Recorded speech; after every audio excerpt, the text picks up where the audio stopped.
3 skills to master as a beginner cyclist. In today's video, I'll be sharing some of the common mistakes that beginner cyclists make out on the road and what to do in order to overcome those mistakes.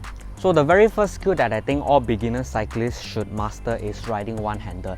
To those who just started recently, riding one-handed is probably one of the first few skills that you want to master.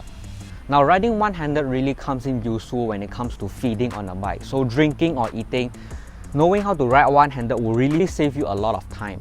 Now, a common mistake that a lot of newer cyclists make most often happens during events, because during events you're very likely to find riders of your similar pace. So when you find riders of your similar pace, it is good and wise of you to stick with them throughout the entire ride. But a lot of newer cyclists do not know how to drink and eat on a bike, so what ends up happening is they need to stop at the side of the road in order to take a drink and actually eat their snack. So not only does that action cause you to lose that group, but it will actually end up costing you more time as well. And sometimes, in order to catch back up to the group you previously cycled with, it ends up costing you more energy as well. Knowing how to ride one-handed can also improve your safety out on the road, because especially here in Malaysia, traffic here is pretty heavy. So knowing how to ride one-handed and give hand signals is especially important, because hand signals are used to point out hazard on a road and also traffic coming from behind. So the cyclist that is at the front of the group will always have to point out hazards, and also riders from the back also need to use that hand signal, because we need to check behind for any oncoming vehicles, and if that's so, we need to give out our hand signal to the other road users. You can see that this riding one-handed is useful in many scenarios, not just safety-wise, giving direction-wise, but also feeding yourself on a bike, which will save you a lot of time. So I think one of the best ways to practice this is to slowly lift off your hand inch by inch, because by lifting it slowly inch by inch, in case you do lose control or lose balance, you can quickly grab back your handlebars and gain control of your bike. But it is not a hard skill to master. As you slowly lift off inch by inch, you will soon find that riding one-handed becomes second nature. And to add on top of that, another thing that you should really focus on is riding one-handed while maintaining a straight line. Now, even the most experienced cyclists sometimes make this mistake, but while you're practicing to ride one-handed, also make sure that you can ride one-handed in a straight line, because what you want to avoid is taking one hand off the bar to either give hand signals or to eat or drink on a bike, and then you start going left and right, which will cause hazard to riders around you. Always remember to ride in a straight line while you're practicing this riding one-handed skill. So the second skill that I believe all beginner cyclists should learn is riding slow. Now, this might sound completely crazy at first, because as a beginner cyclist, what you are trying to improve is cycling faster. So riding slow might not make sense at first, but hear me out on this. Now, knowing how to ride slow is a skill that not many cyclists choose to learn, but once you master the art of riding slow, you will be a lot more comfortable in a lot of scenarios. A very common scenario that I can think of where riding slow is applicable is actually in heavy traffic. As a beginner cyclist, a lot of them do not have a very good sense of balance on a bike. So when they start to slow down because of heavy traffic and stuff, they start to wobble as well. And to anyone who's experienced this before, you probably know that wobbling on a road bike is a pretty scary thing. And once they start to wobble, they also start to panic. So when they start panicking, all sorts of things could go wrong from there. And another common scenario that this usually happens is riding on a steep climb. In Malaysia, we Malaysian cyclists like to challenge ourselves and ride all the steep climbs, and same goes for a lot of the beginner cyclists. To the beginner cyclists who might have just transitioned to clip shoe not too long ago, clipping in and out might not be second nature to you yet. So when you ride on these steep climbs and it comes to a point where it's really too steep, you can't pedal it anymore, then only they realize, oh, they need to unclip and actually stop. So some of them, they might not be able to unclip in time, and they start going left and right, and eventually some of them actually fall.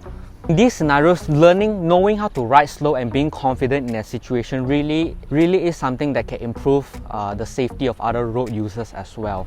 And to the beginner cyclist who's looking to transition into clip shoe in the near future, and believe me, that is the first few upgrades that you probably want to make to your bicycle, knowing how to ride slow will also provide you with that confidence and assurance that you're able to slow down without wobbling and without having to panic. And then only then you can focus on remembering to unclip from your pedals. So there are a few drills that I think can really improve this area. Now of course, if you're new to this drills, it goes without saying, but practice without clip shoe first, and just ride with sneakers just in case you do happen to lose your balance or anything. You can always put your foot down.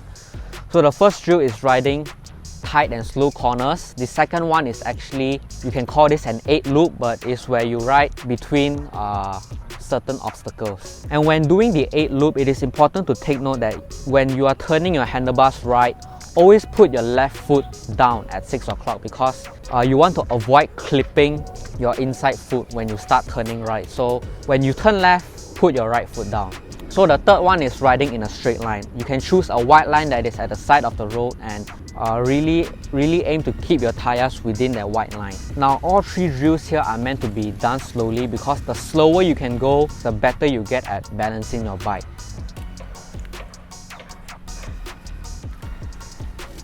So the last skill that I think beginner cyclists should master is actually being able to look backwards without slowing down or without veering left and right. Again, a very common mistake that beginner cyclists make when riding in a group is when they are at the front of the group and for whatever reason they wanted to check back and whether to look for traffic or to look for their group members.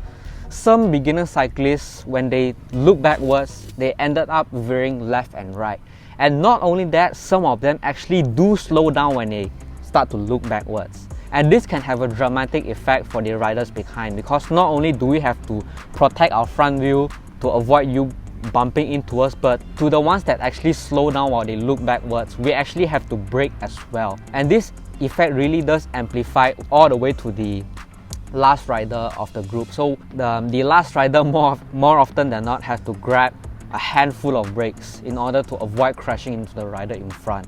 So the way to practice this is really similar to the past 2 methods. Ride in a straight line, practice looking backwards without veering left and right. So all 3 skills that I mentioned today all will result in you improving your balance and will translate well when it comes to you riding fast on a bike.